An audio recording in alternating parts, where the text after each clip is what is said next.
Hola, bienvenidos a este video explicativo del sistema musculoesquelético que tiene su biología del desarrollo a partir de los somitas. El objetivo es describir de manera general el desarrollo de los tejidos musculares cartilaginosos y óseos a partir del desarrollo de los somitas, estructuras conformadas por mesodermo intraembrionario paraxial. Al finalizar este video explicativo, los estudiantes estarán en capacidad de describir de manera general todo el desarrollo embrionario del sistema musculoesquelético. Los temas que vamos a trabajar lo vamos a hacer a partir de una introducción para establecer un contexto. Vamos a hablar del origen embrionario del sistema esquelético, lo que corresponde al tejido cartilaginoso y al tejido óseo. Vamos a hablar del origen embrionario del sistema muscular, lo que tiene que ver básicamente con músculo estriado esquelético, y al final sacamos unas conclusiones. El punto de partida es el mesodermo intraembrionario. Recordemos que este tejido embrionario se forma en la tercera semana durante la gastrulación. Tercera semana donde se dan los dos procesos que hemos reconocido, la gastrulación y la neurulación. De la segunda oleada de células del epiblasto que migran por la línea primitiva, por el surco primitivo, se forma el mesodermo intraembrionario. Muy prontamente ese mesodermo intraembrionario se va a segmentar en el mesodermo lateral, en el mesodermo intermedio y en el mesodermo paraxial. Del mesodermo intraembrionario lateral ya hemos hablado de toda la pared que corresponde a el tronco con el plegamiento lateral precisamente inducido por los somitas. Hemos hablado del mesodermo craneofacial, que es mesodermo intraembrionario lateral. Ahorita vamos a hablar del mesodermo intraembrionario paraxial. El último de los mesodermos corresponde al mesodermo intraembrionario intermedio, que hablaremos en el último video explicativo cuando desarrollemos el origen embrionario del sistema genitourinario. Entonces el mesodermo paraxial es aquel mesodermo extraembrionario que está justo al lado de la notocorda y del tubo neural, que forma dos columnas longitudinales en sentido caudocefálico o cefalocaudal, como quieran, que discurren, como les digo, paralelos a esa proyección notocordal o al tubo neural. Estas dos columnas longitudinales, que son izquierda o derecha, se segmentan también muy pronto en el desarrollo y forman unos bloques de mesodermo intraembrionario que reciben el nombre de somitas. Tenemos entonces un embrión básicamente de tercera semana de desarrollo. Tenemos la cavidad amniótica, tenemos el saco vitelino, tenemos el disco germinativo embrionario trilaminar y allí tenemos entonces el ectodermo, tenemos el endodermo, tenemos la notocorda y en medio de ellos dos tenemos el mesodermo intraembrionario. Este estadio que estamos viendo apenas se va a dar la neurulación, ya tenemos el surco neural y tenemos las crestas neurales, y entonces ese mesodermo intraembrionario que está justo al lado de la notocorda lo vamos a denominar mesodermo intraembrionario paraxial, y de allí se van a formar los somitas. Aquí tenemos una microscopía electrónica de barrido de un embrión humano. No hay notocorda en este corte, quiere decir que es un corte más caudal de la fosita primitiva, pero fíjense que ya tengo el surco neural y tengo las células de la cresta neural. Ahora este mesodermo, todo este mesodermo intraembrionario que tengo acá, se va a segmentar, sobre todo el que está paralelo al tubo neural, y va a formar estos bloques que conocemos con el nombre de somitas. Aquí tenemos entonces claramente el ectodermo, lo podemos ver al lado y lado. Acá tenemos el endodermo. Y este que está acá abajo, esta cavidad, correspondería al saco vitelino. Y aquí vemos los estadios de Carnegie del embrión humano desde el día 25 hasta el día 56. Y vamos viendo que cuando ese neuroectodermo configura la forma de zapatilla de ballet, acá tengo el surco neural, miren la línea primitiva y la fosita primitiva como se va degradando hacia caudal, se empiezan a formar al lado y lado unos bloquecitos que conocemos como somitas. En la medida que avanza el desarrollo, observamos que aumenta el número de somitas y ya justo antes del plegamiento tenemos casi toda la totalidad de los somitas. Luego, en el plegamiento y con la formación de la cola, pues los somitas empiezan a desaparecer porque ya se han diferenciado en las estructuras que van a derivar elementos del mesodermo intraembrionario paraxial.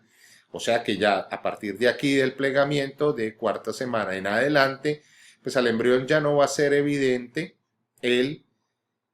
la presencia de los somitas porque ya han logrado su diferenciación en los diferentes componentes básicamente del tronco y a partir del tronco el origen del esqueleto apendicular que corresponde a las extremidades superiores y a las extremidades inferiores. Entonces hablemos de los somitas. Los somitas son estructuras embrionarias, son los primordios embrionarios que se forman del mesodermo intraembrionario paraxial que van a dar origen a la mayor parte de estructura de músculo, de hueso y de tejido conectivo del tronco. Los somitas son una estructura que está formada por la pared del somita y una cavidad en el centro llena de líquido que se llama somatocele. Entonces, primero, los somitas son un bloque de mesodermo. Las células del mesodermo activan bombas sodio-potasio que generan un gradiente de concentración de sodio que permite la difusión de agua intracelular a extracelular. Luego entre las células el agua empieza a formar una cavidad central. Miren que es una forma de hacer cavidades que hemos explicado en biología del desarrollo continuamente. Y la presión del agua separa las células en dos grupos. Un grupo de células de los somitas va a configurar el esclerótomo y otro grupo de los somitas va a configurar el dermomiótomo. El esclerótomo es el conjunto de células mesodérmicas de los somitas que se ubican en la región ventromedial, ya los ubico, y que me va a dar origen a las vértebras y a las costillas. Por su otro lado, el dermomiótomo es ese conjunto de células mesodérmicas que migran o se desplazan hacia la parte dorsolateral del somita y me van a conformar dos subpoblaciones de células. Una subpoblación va a ser el miótomo, que se va a diferenciar en mioblastos y por un proceso de histogenia denominado miogenia me va a dar origen a todo el músculo estriado esquelético del tronco. Y la otra población de células se va a constituir en el dermátomo, que va a constituir los tejidos conectivos que se van a diferenciar en la dermis, que va a quedar por debajo del ectodermo de la región del tronco. Pues la mejor forma de entender esto es ubicándonos en las gráficas. Entonces fíjense, aquí estamos en plena neurulación, vamos a formar el tubo neural. Acá tenemos entonces la notocorda, acá tenemos el mesodermo intraembrionario paraxial, ya tenemos el somita constituido y miren la cavidad central que configura el somatocele. Ahora vámonos a este gráfico y aquí tenemos entonces el somita, tenemos la cavidad central somatocele y tenemos las células que se ubican a nivel dorsal y lateral, teniendo como plano la línea media, este es el tubo neural y esta es la notocorda, y ese va a ser el dermomiótomo. Y el grupo de células que se encuentran hacia dorsal y hacia medial, que van a constituir el esclerótomo. Cuando ustedes vieron el video explicativo de plegamiento del embrión, tuvieron la oportunidad de ver las diapositivas, leer el libro y ver la animación, se dieron cuenta que el plegamiento lateral del embrión está inducido precisamente por el desarrollo de estos somitas. Entonces los somitas empiezan a proliferar y en la medida que inducen el plegamiento del embrión, pues van formando todos los componentes óseos y musculares y de tejido conectivo que van a configurar la pared de la cavidad torácica. Dentro de la cavidad torácica, que es la cavidad peritoneal y abdominal, dentro de la cavidad torácica, que vendría a ser la pericárdica y la pleural, y la cavidad abdominal, que vendría a ser la cavidad peritoneal, van a quedar todos los órganos y vísceras, pero la pared estructural que constituye el tronco del cuerpo va a estar formado por elementos de estos somitas. Fíjense, si del dermomiótomo se van a formar las costillas y la columna vertebral, pues este dermomiótomo me va a dar origen, estoy equivocado, perdón, me corrijo. Si del esclerótomo, aquí en la región ventromedial, se va a formar la columna vertebral y las costillas, pues fíjense que de este componente óseo del esclerótomo se van a formar las vértebras que me rodean el tubo neural Y en la medida que el embrión se pliega, este esclerótomo va a ir formándome las costillas hasta la región anterior. Por eso las costillas son una estructura ósea curva que tiene su origen en la columna vertebral, luego en la medida que se proyectan hacia anterior, lateral, van formando su recorrido hasta que unas se articulan en la región anterior con el esternón y otras quedan flotando. Pero fíjense que la morfología, la arquitectura de la costilla o de las costillas nos recuerdan el plegamiento lateral del embrión y todo el recorrido que hizo ese esclerótomo en la medida que se diferenciaba en estas estructuras óseas, vuelvo y repito, en sentido dorso, lateral, ventral, que es el recorrido que hace el somita cuando induce el plegamiento lateral del embrión. Entonces hablemos del proceso de histogénesis del cartílago que se denomina de manera específica condrogénesis. Partamos de este punto que todos los tejidos cartilaginosos se originan del mesodermo. El cartílago de la región craneofacial se iba a formar de ese mesodermo que particularmente es mesénquima de los arcos faríngeos. ¿Recuerdan el componente cartilaginoso, el bastón cartilaginoso de los arcos faríngeos? Acá, en los somitas que va a formar el tronco y a partir del tronco se van a proyectar las extremidades, todo el cartílago se va a formar de ese mesodermo intraembrionario paraxial que configura el esclerótomo de los somitas. Lo que sucede es que el mesodermo se condensa. Aquí hay una ambigüedad en el libro, a veces dice mesénquima, a veces dice mesodermo. Recuerden que en el fundamento son el mismo tejido, simplemente que el mesénquima recibe influencia de las células de la cresta neural. Entonces pensemos que las células mesenquimáticas o células mesodérmicas se condensan y forman un centro de condrificación donde esa célula mesodérmica o mesenquimática va a diferenciar en una célula condroprogenitora.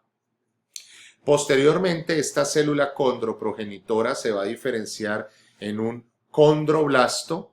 Este condroblasto va a sintetizar la matriz extracelular cartilaginosa que luego por el agua de solvatación va a ser parcialmente mineralizada y cuando esto ocurre el condroblasto queda atrapado en la laguna cartilaginosa, se diferencia en condrocito y ese condrocito lo único que hará será mantener la biosíntesis de la matriz territorial. De esta manera entonces ocurre el proceso de condrogénesis o histogenia del cartílago y luego se diferenciarán histológicamente los tres tipos de cartílago, hialino, fibrocartílago y elástico, dependiendo de los componentes de esa matriz extracelular. Recordemos entonces que en el cartílago hialino el componente fibrilar y no fibrilar es homogéneo, equilibrado, que en el fibrocartílago o cartílago fibroso predomina más el componente fibrilar que el no fibrilar y dentro de ese fibrilar predomina mucho más la fibra colágena y que en el cartílago elástico igualmente el componente fibrilar predomina sobre el no fibrilar, pero en el fibrilar va a predominar la fibra elástica. Y eso es lo que le va a dar las propiedades físicas al cartílago de acuerdo a la especificidad que se esté formando. Para el caso de la histogenia del hueso, el proceso se llama osteogénesis. Todos los tejidos óseos de nuestro cuerpo derivan del mesodermo. Vuelvo y repito, para el caso de la región craneofacial, de ese mesodermo lateral que formó el arco faríngeo que recibió las células de la cresta neural y dio origen a un mesénquima. Ahora bien, para el caso del tronco y de las extremidades superiores e inferiores, pues todo ese tejido óseo se va a formar de un mesodermo intraembrionario paraxial que también puede recibir influencia de células de la cresta neural dependiendo de la región corporal y va a constituir un mesénquima. Independiente si es mesodermo o mesénquima, esa célula mesodérmica o mesenquimática va a sufrir dos procesos diferentes por los cuales va a desarrollar hueso. De esta manera, tenemos la histogenia del hueso, presenta dos tipos de osificación o de osteogénesis. Una osteogénesis intramembranosa y una osteogénesis endocondral. Hablemos entonces de la osteogénesis intramembranosa o de la osteogénesis o de la osificación intramembranosa. Esta es una manera de hacer hueso sin necesidad de una plantilla de cartílago. Es decir, es hueso que deriva directamente del mesénquima o del mesodermo. Lo que ocurre aquí es que las células mesenquimáticas o células mesodérmicas, vuelvo y repito, dependiendo si es mesénquima o mesodermo, entendiendo que la diferencia entre mesénquima y mesodermo es la presencia de células de la cresta neural en el mesénquima, entonces vuelvo y retomo, estas células mesenquimáticas o mesodérmicas se diferencian en células osteoprogenitoras. Estas células osteoprogenitoras se van a diferenciar en osteoblastos y los osteoblastos van a sintetizar la matriz extracelular no mineralizada que recibe el nombre de osteoide y luego van a mineralizar esa matriz conformando ya el tejido óseo. Cuando esto ocurre, el osteoblasto queda atrapado en la laguna ósea y se diferencia en osteocito. Un osteocito que va a tener como función general el mantenimiento de esa matriz y que va a también cumplir otras funciones como la mecanotransducción. Este proceso de osificación intramembranosa sin necesidad de plantilla de cartílago ocurre fundamentalmente en los huesos de la cabeza y en la región de la mandíbula, excepto en el cóndilo mandibular. Osificaciones intramembranosas se dan de manera muy puntual a nivel de huesos del tronco.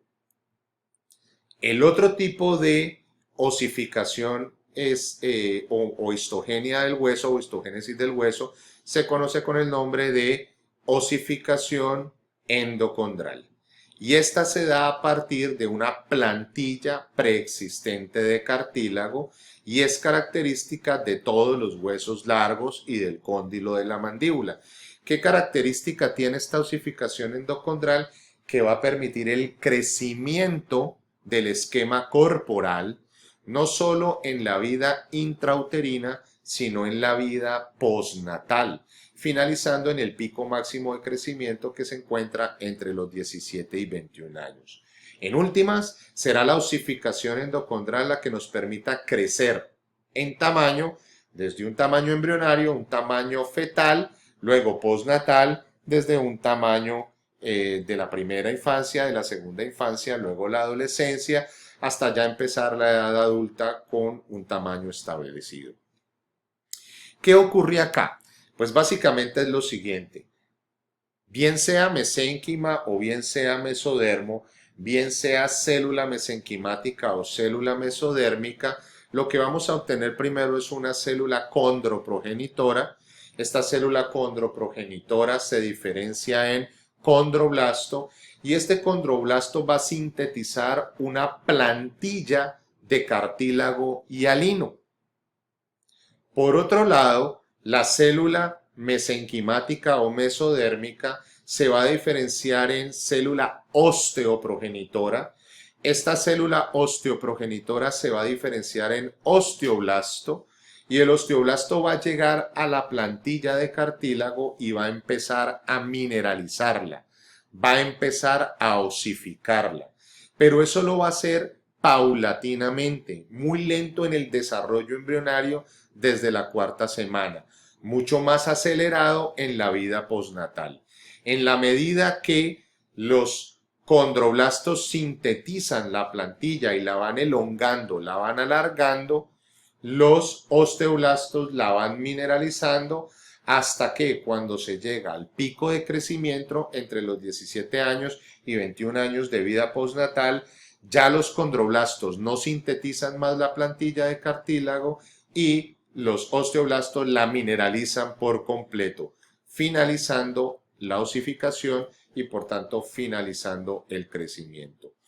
Entonces, a esta primera plantilla que se forma en la cuarta semana se le denomina centro primario de osificación y corresponde básicamente a las diáfisis. Cuando las diáfisis han alcanzado su tamaño, que es el largo del hueso, y está totalmente mineralizado u osificado, queda un cartílago entre las epífisis y las diáfisis de los huesos largos que recibe el nombre de metáfisis o placa epifisiaria o cartílago endocondral. Ese cartílago se va osificando muy lentamente durante la vida postnatal hasta cerrarse por completo y osificarse por completo en la vida postnatal, vuelvo y repito, entre los 17 y 21 años. Se supondría que a partir de ahí ya no crecemos más, porque está totalmente osificado el hueso. La histogenia de las articulaciones o las articulaciones entre los huesos largos pues son la consecuencia del crecimiento y osificación endocondral, básicamente, donde los extremos de los huesos, que pues se conocen con el nombre de epífisis, se van a encontrar y allí va a ocurrir una remodelación de ese mesodermo o ese mesénquima, donde se van a formar los componentes de las articulaciones sinoviales. Estamos hablando entonces de la cavidad sinovial, de los meniscos articulares o discos articulares y de todo el sistema de ligamentos y cápsula sinovial. Para las articulaciones fibrosas, como es el caso, por ejemplo, de la columna vertebral, pues cuando tenemos un cuerpo vertebral y otro cuerpo vertebral, el espacio que va a quedar entre ellos de mesénquima o de mesodermo, según corresponda, igual va a configurar ese disco intervertebral que va a constituir un fibrocartílago característico de ese tipo de articulación. Las articulaciones sinoviales, pues básicamente ya las expliqué, lo van a poder ustedes retomar en la clase magistral, en las diapositivas en PDF y en la lectura del capítulo del libro. Hablemos entonces de manera general de la histogenia del esqueleto axial. Pues hemos hablado de un desarrollo craneal de la columna vertebral de las costillas y el esternón. De los somitas depende la columna vertebral, las costillas y el esternón. Del mesodermo intraembrionario lateral, pues corresponde a los huesos del cráneo. Ahora ustedes se preguntarán por qué estoy mezclando mesodermo intraembrionario lateral, mesodermo intraembrionario paraxial y por qué estoy mezclando estructuras craneofaciales con del esquema corporal del tronco. Pues estoy hablando de la histogenia, de la osificación y realmente los mecanismos que ocurren tanto en los somitas como en los arcos faríngeos y en el mesodermo intraembrionario lateral para el cráneo es exactamente el mismo. Quizás la única diferencia es que para la región craneofacial sea mesénquima, sí, participación de células de la cresta neural, mucho más específico por su asociación al sistema nervioso central, y para el caso del tronco pues sea mesodermo sin participación directa de células de la cresta neural. Básicamente, pues centrémonos en el cráneo. Estamos hablando entonces de mesénquima. Sabemos que en el cráneo tenemos un neurocráneo, que es la cubierta protectora del encéfalo, y un viscerocráneo que constituye la base de cráneo y el esqueleto de la cara. Entonces estamos hablando que todos estos huesos surgen a partir de un elemento que se llama condrocráneo, donde están los huesos de la base del cráneo, que serían el occipital, el esfenoides y el etmoides. Y a eso se le denomina neurocráneo cartilaginoso. Es decir, que estos huesos surgen de plantillas de cartílago que luego son osificadas a partir de mecanismos de osificación endocondral. Pero el resto del cráneo, que es el neurocráneo membranoso o bóveda craneal, que corresponde a los huesos temporales, parietales y parte de los occipitales y los frontales, que después se fusionan en un solo frontal, pues estaríamos hablando que no tienen plantilla de cartílago y que su osificación directa a partir del mesénquima se da por mecanismos de osificación intramembranosa, que es lo que acabo de explicar a continuación. Recordemos que la mandíbula se da por osificación intramembranosa inducida por un centro de señalización que se conoce como cartílago de Merkel del primer arco faríngeo, excepto en la región del cóndilo. Como el cóndilo establece la articulación temporomandibular y tiene crecimiento postnatal, la osificación se da a partir de una plantilla de cartílago. No confundir esta plantilla de cartílago con el cartílago de Meckel. se da por osificación endocondral. Tenemos entonces este cráneo de un desarrollo interrumpido de un feto pues que se abortó o que se pierde, y tenemos aquí entonces la formación de los huesos del cráneo a partir de osificación intramembranosa. Vemos los espacios que están ocupados por cartílago fibroso que van a dar origen inicialmente a las suturas. Ese cartílago se va a reabsorber y cuando se confronten los diferentes huesos se va a establecer las suturas óseas, que es el mecanismo como se articulan los huesos del cráneo. Y tenemos unos espacios grandes de cartílago fibroso que corresponden a la fontanela posterior y a la fontanela anterior, que precisamente van a permitir el desarrollo de los huesos del cráneo en la medida que va creciendo el encéfalo de tamaño durante su plegamiento. Ahora bien, aquí podemos, en algún momento del desarrollo, podemos observar que los huesos frontales son dos, izquierdo y derecho, pero muy pronto se van a fusionar en la sutura metópica, y esta sutura metópica básicamente no va a dejar ningún rastro, de tal manera que solo consideramos un solo hueso frontal. Para la columna vertebral es maravilloso poder explicar aquí toda la condensación del esclerótomo de los somitas y el papel importante que tiene la notocorda para configurar esta estructura ósea.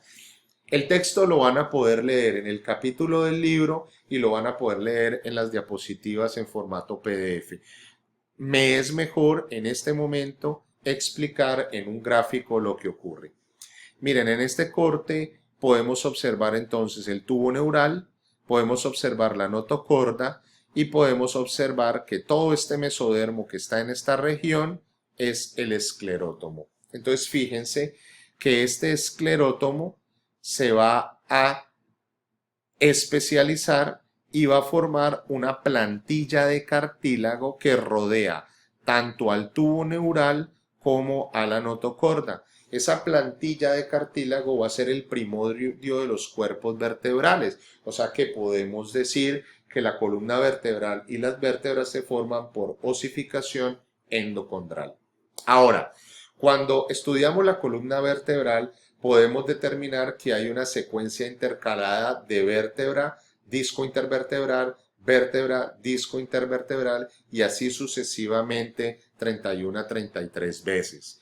Entonces la pregunta es, ¿quién induce para que lo determinado somita constituya plantilla de cartílago que luego se osifique y forme vértebra? ¿Y quién induce dónde se debe formar cartílago fibroso que constituya el disco intervertebral de la articulación vertebrovertebral? La notocorda.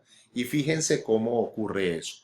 Tenemos entonces aquí el componente del esclerótomo de los somitas y tenemos la notocorda, donde desaparece por apoptosis la notocorda. Entonces la notocorda va a desaparecer estas células por apoptosis. La inducción va a ser que se forme una plantilla de cartílago hialino y que se osifique para formar vértebra. Donde prevalece la notocorda, miren acá, se va a generar señalización que induzca que el esclerótomo se diferencie en cartílago fibroso y constituya el disco intervertebral, de tal manera que la notocorda va a generar un remanente que se conoce como el núcleo pulposo del disco intervertebral. En últimas, es la notocorda la que induce la diferenciación de vértebras y disco intervertebral.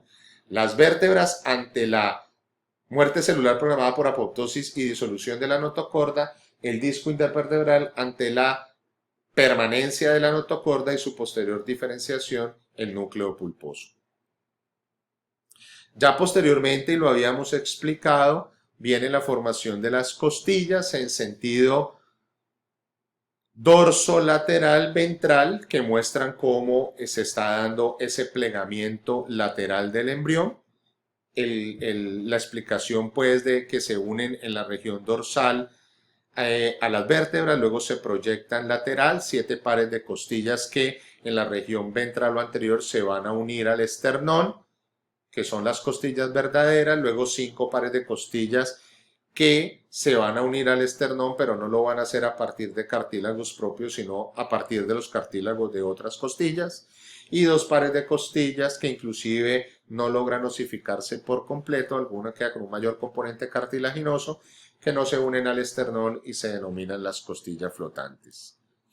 El esternón se va a originar como una barra de tejido mesenquimático que se condensa, es decir, estamos hablando de osificación inicialmente intramembranosa, correcto, que va a formar un cartílago que lentamente se va a ir condrificando y luego osificando de manera endocondral para formar estas barras externales que se van a crecer en sentido ventrolateral para fusionarse finalmente en el centro y constituir las 3 estructuras óseas, la más caudal, la apófisis external o apófisis sifoidea, que va a permanecer en cartílago. Luego viene todo el desarrollo de la cintura escapular y la cintura pélvica en los límites cefálico y caudal del tronco, y en esos lugares se va a condensar el mesénquima formando unas yemas, y estas yemas van a proliferar para constituir el esqueleto apendicular. Las 2 yemas superiores derecha e izquierda formarán las extremidades superiores derecha e izquierda, y las 2 yemas inferiores caudales pues formarán las extremidades respectivamente derecha e izquierda, al lado y lado pues del lado del extremo derecho o izquierdo, pues teniendo en cuenta la línea media. Este proceso de los huesos, el proceso óseo, va a generar un proceso inicial de condrificación para formar plantillas de cartílago que luego paulatinamente van a ser osificadas de manera endocondral. Eso es lo que tenemos acá entonces. Fíjense que ya tenemos el embrión plegado y se van a formar los primordios mesodérmicos o mesenquimáticos que van a dar origen al esqueleto apendicular, a las extremidades superiores o inferiores. Ese mesodermo va a estar recubierto obviamente por ectodermo en la medida que se proyecta, y aquí ese mesodermo se va a diferenciar de acuerdo a la señalización en células condroprogenitoras, células osteoprogenitoras, células miógenas o miógenas progenitoras, como veremos más adelante, y las células del tejido conectivo, que van a dar origen precisamente a cartílago, hueso, músculo y tejido conectivo de la dermis. Y finalizamos este video explicativo entonces con el desarrollo del sistema muscular. El sistema, todos los músculos, por lo menos el músculo estriado esquelético del tronco y de las extremidades, tiene origen en el mesodermo a partir de mioblastos que derivan del mesodermo o el mesénquima embrionario de acuerdo al músculo que vamos a organizar en determinada región del tronco. Esto aplica también para el componente muscular de los sarcofaríngeos y el componente muscular de los somitas. Funciona de la misma manera, es decir, la miogénesis es igual. Pues para el caso de los músculos del tronco, los mioblastos se diferencian del miótomo, que es aquel componente de los somitas que va a dar origen a mioblastos.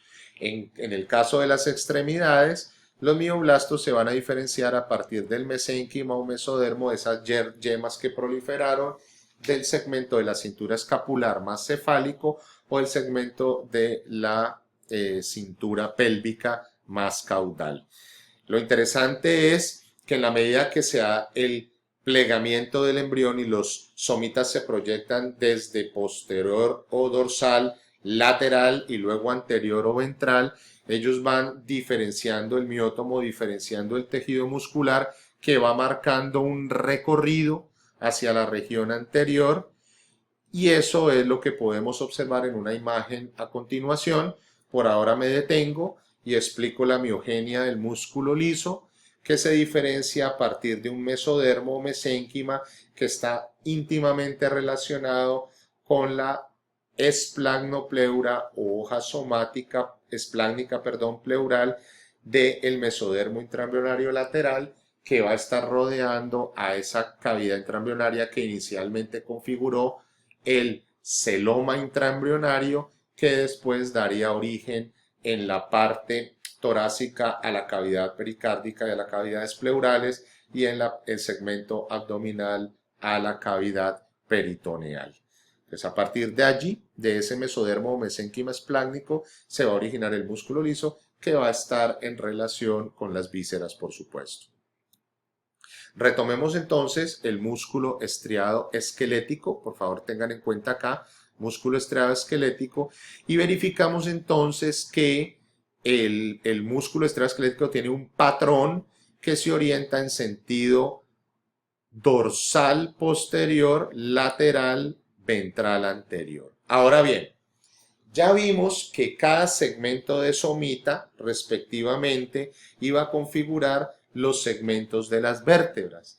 De esta manera, cada somita constituye las vértebras respectivas, pues que tienen el nombre de C para cervical, T para torácicas, y luego L para lumbrales y S para sacras. ¿Correcto?